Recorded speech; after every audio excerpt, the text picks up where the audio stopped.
Sejam muito bem-vindos a mais um episódio, o 28º do Política que Interessa, um episódio onde temos dois grandes tópicos que vamos abordar. O primeiro é a guerra entre a Ucrânia e a Rússia e o outro é a discussão do Orçamento de Estado que se deu esta sexta-feira. Venham comigo. O Ministério da Defesa da Rússia anunciou esta terça-feira que a Ucrânia conduziu o primeiro ataque com mísseis balísticos de longo alcance, Army Tactical Missile System, fornecidos pelos Estados Unidos, contra a região de Bryansk. De acordo com o comunicado oficial, as forças russas conseguiram abater 5 dos 6 mísseis lançados, enquanto o sexto causou assim danos numa instalação militar. Os fragmentos provocaram ainda um incêndio no local que foi rapidamente extinto, sem registro de qualquer tipo de vítimas ou danos significativos. Este ataque surge na sequência da decisão de Washington de levantar as restrições ao uso dos mísseis pela Ucrânia, permitindo assim ataques em regiões fronteiriças russas. A Ucrânia confirmou também anteriormente ter atacado um arsenal logístico em Kharkiv, alegando que este local armazenava munições fornecidas pela Coreia do Norte às tropas russas. Este ataque coincide também com a assinatura por parte de Putin uma revisão da doutrina nuclear russa que amplia assim as condições para o uso de armas nucleares, incluindo a possibilidade de responder a ataques realizados por Estados não nucleares com o apoio de potências nucleares. A situação reflete assim uma escalada nas tensões com os Estados Unidos e os seus aliados. O presidente russo, Vladimir Putin, anunciou também esta quinta-feira, depois destes ataques aqui enumerei, que a Rússia testou um novo míssil de alcance intermédio contra a Ucrânia e avisou que poderá até mesmo utilizá-lo contra países que forneçam armas para ataques em território russo. Em discurso transmitido na televisão nacional, Putin afirmou que o ataque foi uma resposta aos recentes bombardeamentos ucranianos que recorreram a mísseis norte-americanos e britânicos. Culpou assim as ações que considerou agressiva dos países da NATO pela decisão de realizar o teste destes mesmos mísseis. O líder russo prometeu emitir avisos prévios antes de qualquer ataque a outro país, para permitir assim a retirada de civis, e assegurou que os sistemas de defesa aérea dos Estados Unidos da América não vão conseguir interceptar os novos mísseis russos. Em resposta, Volodymyr Zelensky, o presidente ucraniano, descreveu a Rússia como vizinho louco e acusou Putin de usar a Ucrânia como campo de treino para testar novos armamentos.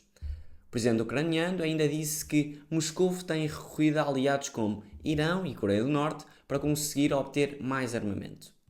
O líder russo, Putin, alertou que a utilização do armamento ocidental pela Ucrânia coloca assim a Rússia num estado de guerra com a NATO, enquanto os americanos justificam uma mudança na sua política com a reação à presença de tropas norte-coreanas a apoiar o exército russo. A escalada intensifica assim as preocupações internacionais sobre o impacto deste mesmo conflito, com novos ataques relatados tanto na Ucrânia como na Crimeia, onde a Rússia afirmou ter conseguido abater mísseis britânicos e drones ucranianos.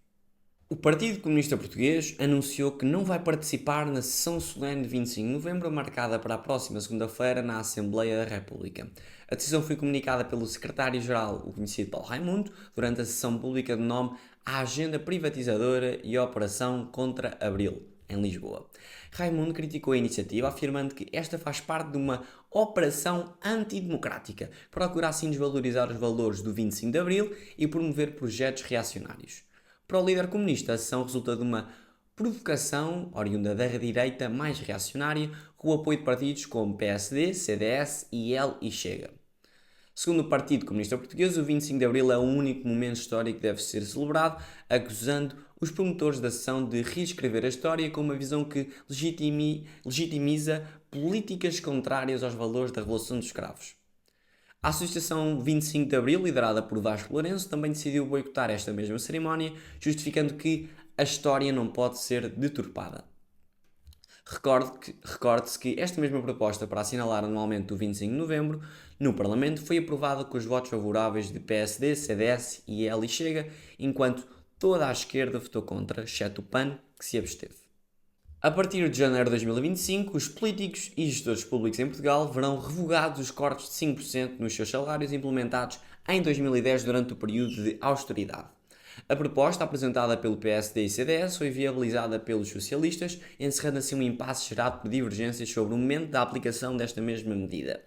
A decisão terá efeitos imediatos com a entrada em vigor do Orçamento de Estado de 2025 e vai beneficiar o Presidente da República, o Primeiro-Ministro, os deputados, os autarcas, gestores públicos e outros titulares de cargos políticos. O impacto orçamental estimado é de cerca de 20 milhões de euros. O PS inicialmente propôs que esta reposição salarial só fosse aplicada a titulares de novos mandatos, argumentando que os atuais eleitos não deveriam beneficiar diretamente desta medida para evitar legislar em causa própria. No entanto, a própria proposta encontrou resistência dentro do próprio partido, com autarcas socialistas e figuras como a conhecida Luísa Salgueiro, presidente da Associação Nacional de Municípios Portugueses, a defender a reposição imediata deste corte.